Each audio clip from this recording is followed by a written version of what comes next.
Hey everyone, this is Chris Crazy House, and I just wanted to address something very quickly. And recently, Fox announced that they were no longer going to have white voice actors doing the voices for people of color characters. So, on any of these shows like The Simpsons, Family Guy, The Cleveland Show, and American Dad, any character who is a character of color is now going to be voiced by a black voice actor, I guess, or not black, but just a person of color. So I guess they want to be accurate to whatever that person of color is. And I'm just going to say this for how I feel about that. And I felt the same way when I saw all these different companies saying that they're going to do portfolio reviews or give interviews to black artists or who are people of color artists or whatever, right? It's more empty symbolism. It's more empty effort. This is not what black people like me were asking for, okay? Now, yes, I'm an artist, and yes, I want artists, especially other black artists, to have opportunities that they feel that they should go for. So if you feel that you are talented enough to get a job working for Fox or any of these animation studios or gaming studios, I want you to have that opportunity. Absolutely. But that's the way it should have been in the first place. It shouldn't be now that because people feel, people realize that black people were not getting these opportunities. Now you're just trying to give them away and give empty symbolism.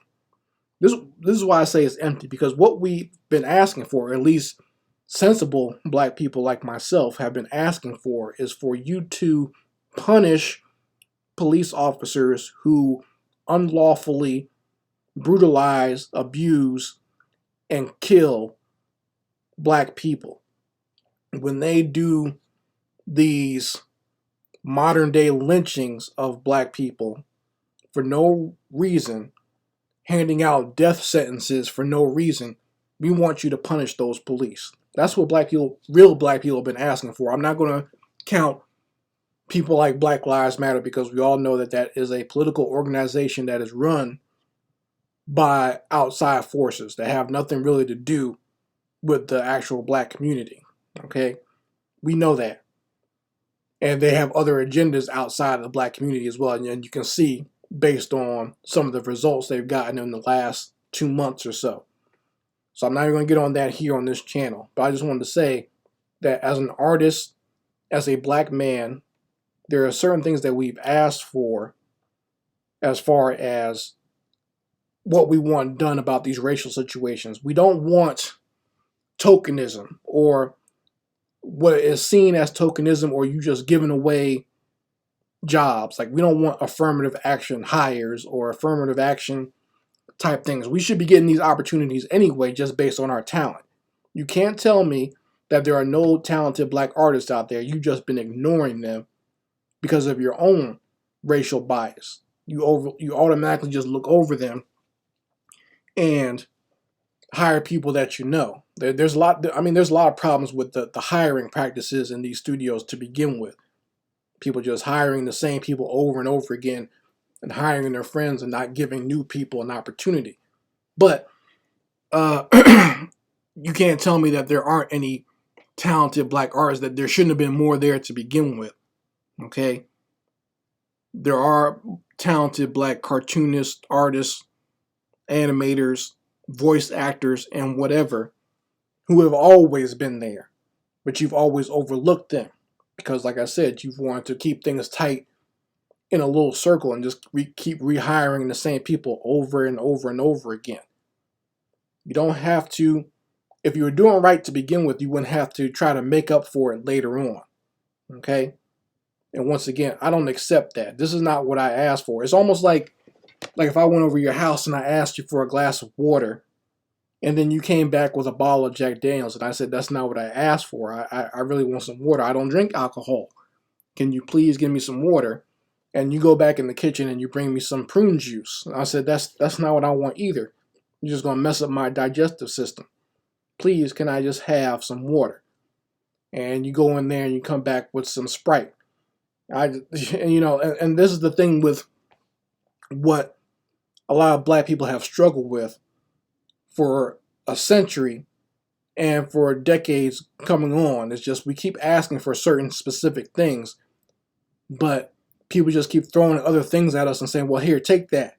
Take this instead and be satisfied with that. And I think at this point, black people are a little bit more cohesive in what we're asking for, and we're a little bit more cohesive as to what we will accept. And if you don't want to have further trouble, if you don't want further racial strife, just give us what we're asking for and stop playing games. Like, they'll say that, okay, these guys were arrested. Okay, that's a good start, but we've all seen before with a lot of these cops where they do go to trial and they just get off scot-free. You rig the juries, or you have a trial straight from the bench where the judge decides, and a lot of these judges are loaded to go along with prosecutors and the police and just leave people with no justice whatsoever. We're tired of that, okay? Our people are not just, because you try to give the families these settlements, and, like as if you can put a dollar price on someone's life and replace what this family has lost by just throwing some cash at them. Enough of that as well, okay? We want justice. If you will not provide justice, then there will be unrest, and there will continue to be unrest until you provide justice. You understand? So that's what we want. We don't need affirmative action jobs. Like I said, you should have been hiring these people to begin with. If you knew that there were talented black voice actors out there, or you're going to do a program with a bunch of black people on it, then why not hire some black people? They're out there. There have been black people probably knocking on your door, sending in their resume, trying to get a job, and you're just overlooking them. So now what's going to happen is to try to subvert this new idea of hiring people of color. Now they're just going to have cartoons with no people of color on them whatsoever. And they're just going to continue hiring the same white voice actors. You see how that works? So, like I said, instead of just hiring the best people, all you're going to do is just create another barrier and more nonsense in the way you do things. So, you guys give me your opinion in the comment section. Usually I don't talk about subjects like this on this channel, but because it deals with the animation industry, I thought that I should speak up about it here, especially for posterity, so other artists can see it, and especially a lot of young artists can see what I'm saying as well. Okay, so they can actually hear from a black person who's worked in this industry and who knows the deal, but also has a certain amount of black consciousness as well. So you guys let me know how you feel about it in the comments section. Anyway, Chris Crazy House signing out. Peace.